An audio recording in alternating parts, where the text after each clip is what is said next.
Never gonna win. Long as you're happy, you're always gonna grin.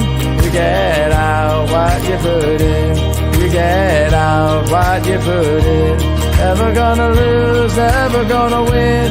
Long as you're happy, you're always gonna grin. You get out what you put in. You get out what you put in. You get out what you put in. We are live, coming to you from a coffee shop somewhere in North London. Jonathan, how are you? Hi, I'm doing all right, thanks. How are you, Ashley? Lovely to be here. No, absolutely great. Thanks very much indeed. And it's a Costa coffee shop. I hope you're sponsored. Definitely. Everything I do is sponsored. It has to be, doesn't it? Fantastic. So tell us a little bit about yourself once you finish swigging your coffee.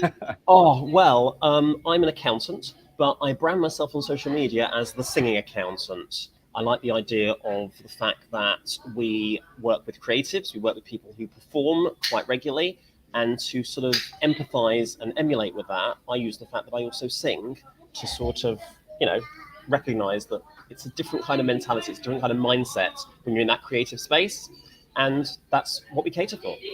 And I've just sussed out why you've gone to a coffee shop, because I now can't ask you to sing. And that is it, isn't it? You don't need to ask, but what I find interesting, I go to a lot of networking events, as people do in these kind of industries, and certainly gigs as well. But the networking events, they don't tend to ask me, could you do a tax return for me? They tend to ask, could you sing, or tell us a joke or whatever. So yeah. And that's the thing, isn't it? So what you're doing is you are being authentically Jonathan Cohen. You're coming out, you're doing stuff on LinkedIn like you do in real life.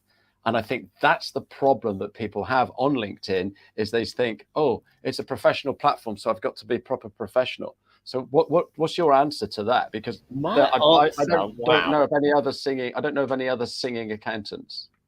What I'm finding, to be fair, though, is that there are other singing professionals out there, and everybody who meets me will say, oh, do you know the singing so-and-so, whether it's a barrister, an electrician, a plumber, whatever.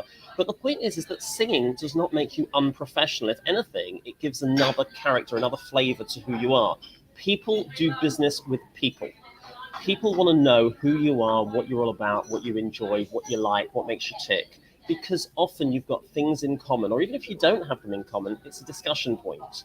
And people do say to me, it was great to see you singing on LinkedIn, or it was great to see you singing in real life. I should explain, I do sing. I'm actually a cantor at a synagogue. So this is the idea that when you lead a service, prayer service in a synagogue, you're basically telling the crowds present, the congregation, shut up, we're talking to God. It's time to focus, it's time to listen. A lot of my clients, a lot of the people we're trying to approach, have got a similar mindset. They might be on the stage, they might be at musical theatre, they might be performing artists in various ways. It's all about getting people to stop, listen, focus, concentrate. And that's what we're all about. Absolutely. And so we've got the singing accountant. We've also got the licking bookkeeper. And these people, get out there and do things. It looks like she's another singer, though, in 9 to 5, the musical. You're actually in the musical, Libby. That is awesome. Maybe we can invite you in and you can have a sing off. That would be cool. But that's the thing, right? And I don't mean to. I don't know how to say this, but accountants are known for doing books and tax and stuff like that. They're not known for singing. And so when you come out there and go, I sing, you stand out. All right. Now there's going to be people out there that think, I don't want to sing an accountant. Right. But there's other people out there that want an accountant with a personality. And that's where, you come in, because you've got to have a personality if you sing, hey?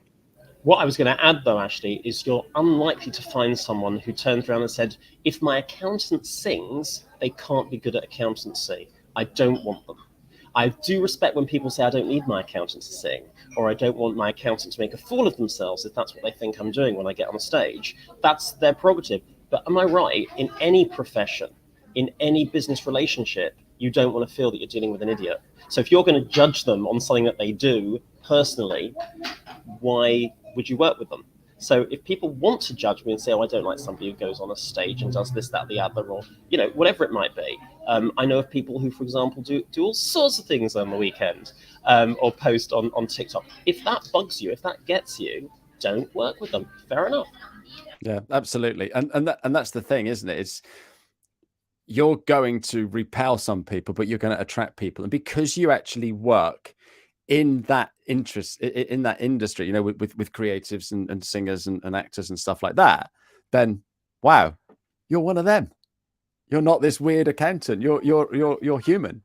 We're definitely on the same team. We're definitely on the same side. And this idea of the empathy and the emulating what they go through. So I do Musical Mondays. Every Monday there is a post of me singing musical theatre.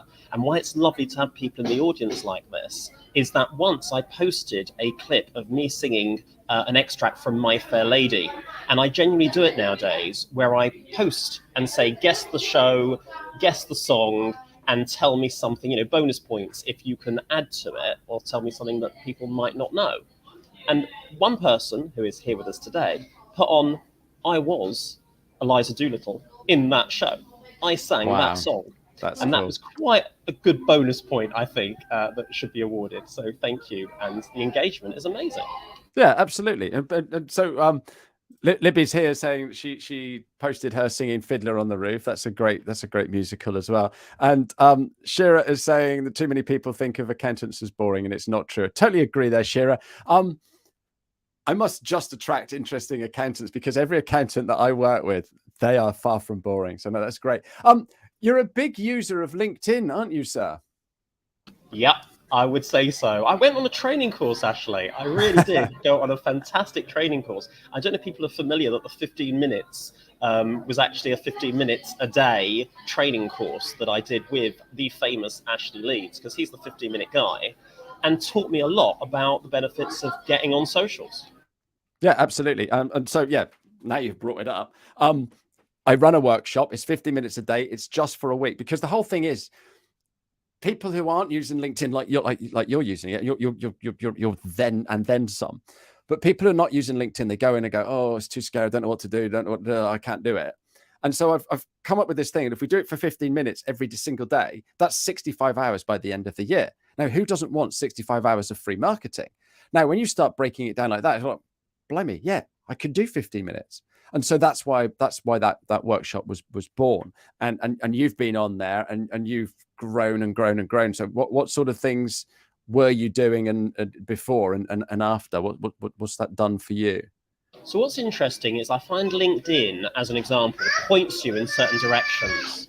So it might say to you, forgive the background noise in the coffee shop, but it might say to you, so-and-so's got a new job, say congratulations. And let's face it, if you just do that, and that's all you do on LinkedIn, all you're doing is you're praising other people in the pro forma kind of way that LinkedIn is asking you to do it. What you need is to be personable in it.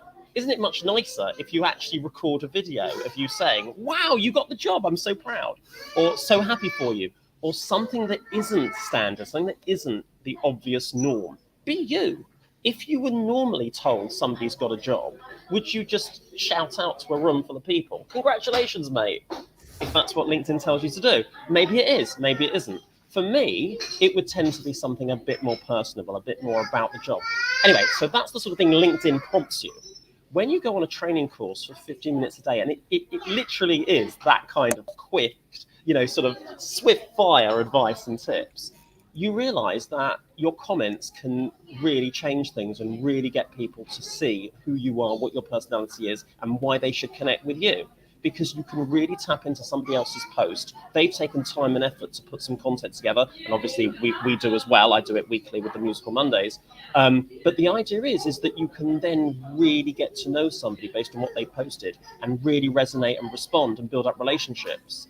And it's those relationships that then ultimately can lead to synergies, can lead to job opportunities, can lead to referrals, and keeping you top of mind. Because a lot of people I know me as the singing accountant. I've walked into Accountex, gone up to a stand where somebody is selling software, and they have said to me, oh, the singing accountant.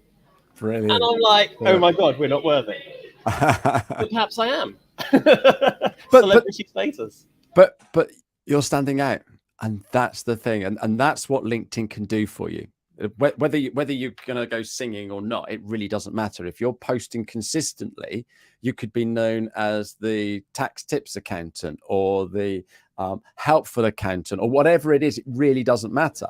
But by constantly doing stuff, then people get that. People call me the 15-minute guy. I don't know whether that's a good thing or a bad thing, but hey, it sticks, and that's what people remember. Definitely. And I've heard it said that people feel concerned and pressured and worried. I don't have a USP. We're all unique. We're all different in our own ways. And it's just about how people see you. And obviously, if I push singing to the fore, rather than the comedic side of me, rather than the fact that, I don't know, my Jewish faith or any other aspect, glasses wearing, whatever, you pick what you want to play on and just run with it and enjoy yourself. And it's led me to work. It's led me to definite inquiries. And as I say, I love it when people just notice me and say, oh, the singing accountant. To the point where I've turned up at a synagogue and someone said, we need someone to lead this prayer service. We wouldn't usually ask a cantor or anybody specific, but we got the singing accountant. Let's ask him, type thing. Yeah, perfect. That's what social media is all about, and you're using it absolutely perfectly. So what do you like about LinkedIn? You're muted. What I love about LinkedIn is the fact that people on there have got that business mindset. So there's an element of we're in here to network with a business purpose. On a lot of social media platforms, I'm not going to name them because I think that's actually insensitive here. They don't have that focus. They don't have a business focus at all, but people use them for business. And you will often feel that you're sold to when you don't want to be sold to. Whereas on LinkedIn, it's not necessarily the selling, because some people do, and that's all right for them. Perhaps people do it too much. I think that's a debate for another time. But this idea of we're looking to meet, we're looking to connect, we're looking to network with a business objective, with a focus on what can we do for one another. And if you've got this give mindset of I can contribute to society, I can make someone's life easier, I can solve somebody's problems, it's a win-win for all involved, because people who listen to me and take heed of my advice will learn something, and they will similarly reciprocate and give me good advice of how I can work in fields that perhaps I've never even heard of. If you want to find out about going carbon neutral, if you want to find out about HR, if you want to find about certain things that you might not have had to handle yourself in your own line of work, LinkedIn is a place where you can find that. Yeah, absolutely. And you've hit the nail on the head. It is networking. It is networking. It's not selling. It's not anything else. It is pure networking. You post your own content.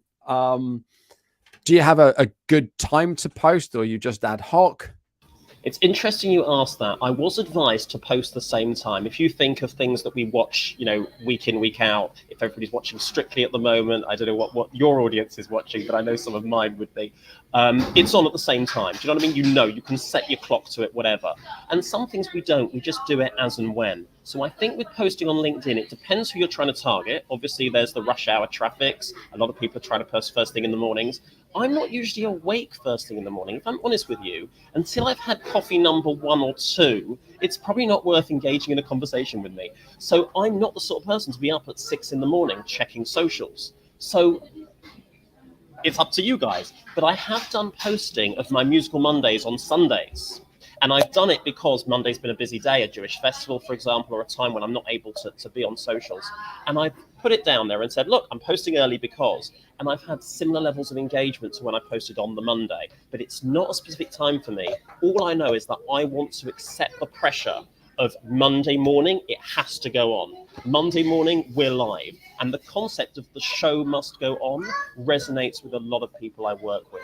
You can't just say, oh, bad hair day, cat died, or whatever. Oh, don't. I shave specially, But the point is that we live in a society where there's an expectation. And people in the creative space feel that, I think, more than anybody. If you're a celebrity, if you're a star, if you're trying to present a story to your audience day in, day out, you need to be able to do that. No, interesting stuff. I don't think people on LinkedIn worry about that sort of thing. So interesting answer there. Do you get business as a result of your activity on LinkedIn then, Jonathan? It's an interesting question, because why I find that an obvious yes is because I have physical proof that somebody said, I saw you on LinkedIn and I'm interested. But what I want to add is that with any type of marketing, I mean, there are famous phrases to describe this. You know, we know 50% of our marketing is a waste of time. We just don't know which 50%.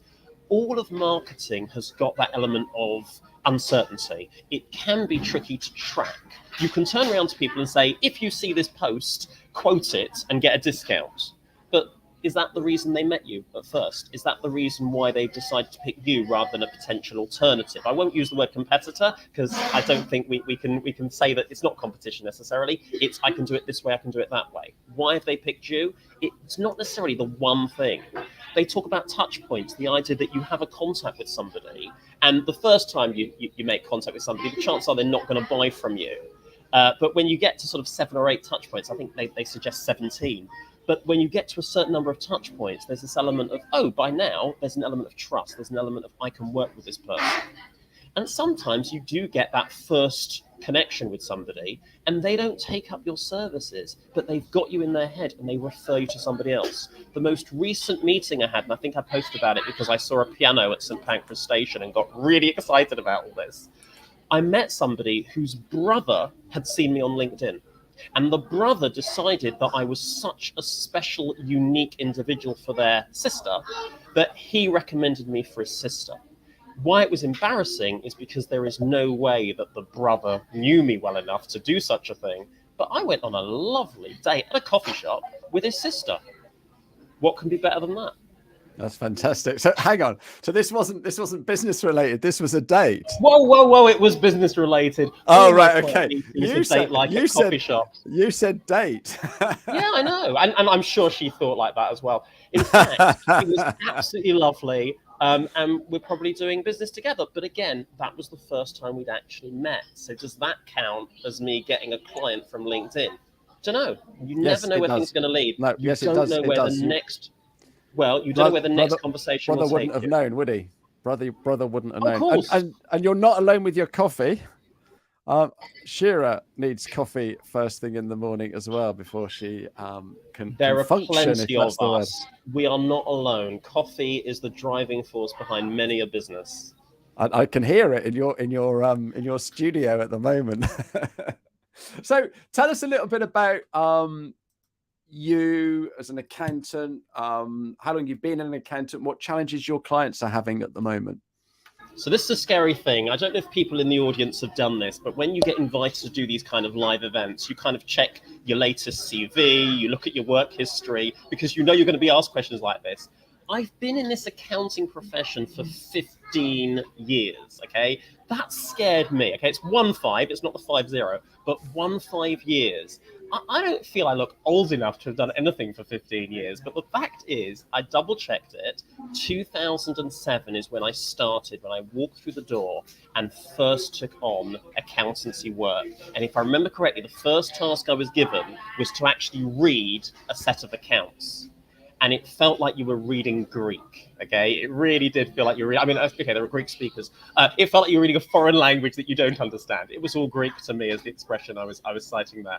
And it's very daunting, it's very new. And you look back to those days and you think, wow, the journey and distance you've come in 15 years. Systems have changed, the way we operate has changed. I was going to mention today actually about automation, the fact that a lot of stuff is now so automated that people are not getting that personal touch that obviously I try and deliver, the personable accountant within all this automation. And over 15 years, I've lived through changes of how computers and data is being processed so much more quickly. It means that our clients, it means that our staff can make mistakes that much quicker. We can actually muck up an entire set of accounts in a split-second blink of an eye. Whereas it used to be the case that, you might have done a typo and needed a bit of Tipex. Now it's a case of that nominal code is wrong, or you shouldn't have charged VAT on any of these transactions. We've got to reverse it all. It's a bit more mass. It's a bit more massive. And that's making challenges for accountants, bookkeepers, and our clients. But the personal approach is something that you're able to deliver and help your clients. So one of the questions I asked there was, what challenges are you seeing your clients face at the moment then? Well, the automation's a big one. We're obviously going through challenging times with regards to funding things, the fact that costs are going up and cash flow can be a real challenge for a lot of clients to meet those costs. Obviously, the advice an accountant would be giving is, well, raise your prices, lower your costs by being more efficient. Easier said than done. A lot of people are struggling. A lot of people are finding it hard. And what I've had to do personally is to assist clients who are changing their accommodation to get, for example, accountant certificates and proof of their income, proof of earnings, because even to get rented accommodation, you need to show that you can afford it big time. You know, we're talking about massive times the salary requirement, massive times the rent in salary and income and profitability of your business. So cash flow, I would argue, is the massive one at the moment. And that's why the automation can help, because you can see quickly where you're spending and how much money you've got and your expected budgets and forecasting.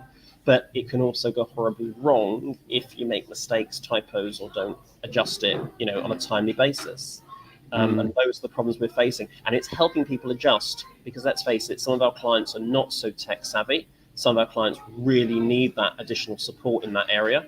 And it's horses for courses. If you're the sort of person who would rather use pen and paper to suddenly have to submit every single VAT return through Making Tax Digital on online software, it's a real challenge. But we can have ways, we can help you do that. We can scan in your sheets of handwritten documents. We can type up your totals, put them in as, you know, as invoices, as one-offs at this point in time. But that's about to change. They're about to make it more of a big brother is watching you. And we want to be able to be ready for that with all of our clients. And it's a challenge. Yeah, no, interesting stuff. What sort of things are you doing to help clients in this position and you know, struggling and stuff like that? What sort of things are you able to do to help? A lot of people aren't aware of the options out there, and I'm very much about giving the client the choice. There's a lot of software. Some accountancy firms I've spoken to just pick one and they stick with that one. I'm more diverse than that, and I try and encourage the client to look around or purchase through us. We do get the discount that we can offer to our clients. We do have that bulk buy capacity and things like that can help. But it's more the advisory. It's more the fact that people are sometimes really outside of their comfort zones. Let's face it, certainly in creative spaces, people have got their core competencies. They're good at what they're good at. And if they need to do something that they're not so good at, we would all advise, I think, across most professions, to say you get somebody else in to do this. There are rarely jobs. I mean, okay, I might have changed a light bulb or done something that's, you know, not my comfort zone in the DIY world.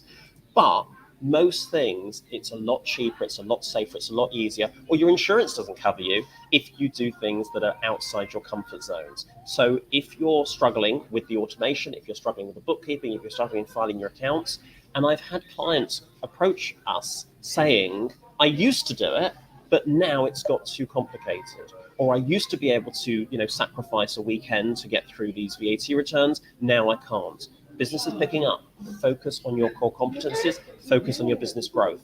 Let other people in to help you with the bits that you struggle with. No, makes a lot of sense. So what's your best story of how you've helped a client? Oh, how can I pick a best story, Ashley? It's lucky I prepared, isn't it? Which one have I prepared? There are numerous stories. The one that I want to focus on, though, is most recent, because it's not a big deal in the grand scheme of things, as in, wow, aren't you an amazing accountant? But it's a big deal to the client. And it reminds me of the seashore story with the starfish that are on the seashore. They've come onto the beach and they're going to die if the sea tide doesn't come in and get them. And there's a person walking along, picking up a starfish, tossing it into the sea, picking up a starfish, tossing it into the sea. And someone else observing says, there's no way you're going to save every starfish on this beach. But the person picks up another starfish, tosses it into the sea and said, well, I did that one all right. And it's a massive, massive message that I take to heart. So this is an individual, a sole trader, so small fry, who was struggling to get a property. And he said, I need to rent and I need to get an accountant certificate yesterday. and we spoke to HMRC. There was a problem with the software that they had used to file the previous set of accounts, that we couldn't get the access to it on our software.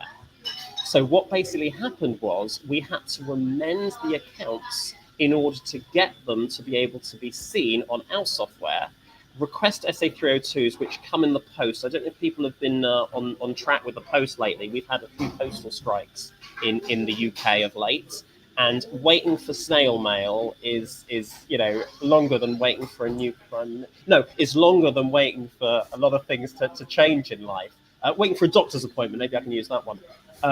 But the point is that this person was very, very anxious about the situation, as I'm sure we can all imagine, because they needed to get this property. They're asking for a lump sum deposit. They're asking for rent in advance. And the fact that we would be able to coordinate with HMRC, with the actual estate agent that was dealing with the lending, and with the company that was doing the accountancy checks, if you like, the fact that they want to make sure that the accountants are sending the right information and deliver such a sterling service, has led him to phone me up yesterday and say, I wanted to phone to thank you. I have just moved into my new home and I could not have done it without you. That is massive. And I appreciate it's not a technical thing. It's not a, oh my goodness, you've solved the universe's problems. But for that individual, for that starfish, it was the difference from having a roof over their heads and not. And that's what we're all about. Yeah, absolutely. What a lovely story. What a lovely story. Been delightful talking to you. We've run out of time. Ages ago, we went over 15 minutes. I've got one more question for you, but before that, I just want to introduce who I've got coming next week. I don't know if she's a relation of yours, but I have got the lovely Lucy Cohen coming in to join us next week. So she runs Mazuma, but she also does a lot of public speaking, and she is very well known in the industry. So I'm really looking forward to having a chat with Lucy. So she'll be on next week. So finally then, your final question, sir. Oh, we've got a comment just come in. Oh, I thought you were going to ask us a question then, Shira. But thank you very much indeed. He was brilliant, wasn't he? So my question to you, when you were at primary school, running around in your shorts, what did you want to be when you left school and you grew up? Oh, I love this question because I've heard some really funny answers to it, okay? You ask some kids and they say things like an adult or a dinosaur. But with me, it was clear. It was, I wanted to be an accountant. No, it wasn't. It was, I wanted to be a maths teacher. I wanted to teach people maths. And at the point in time, I wasn't clear, no jokes, okay, whether it was primary school or secondary school. Because primary school, when I was at school, was very much about policing the kids and making sure that they were behaving rather than teaching. And I thought, that's no good. My dad lectures maths in a university, and I thought, nah, they're too old. That's not me. And where to pitch it? And it's only more recently that I found the balance of saying, well, it's accountancy, it's teaching the maths, it's explaining the figures to people where maths might not be their strong point or strong area, or certainly accountancy isn't their strong area. And that has been where I've landed. So I would argue that I've landed in a similar space to where I set out to be from primary school. Wow, fantastic. Yeah. Great answer. Jonathan, thank you so much for being on the show today. Thank you to everyone for their comments. We will be back next week, and cheerio. Thank you very much. All the best, guys. You get out what you put in. Never gonna lose that.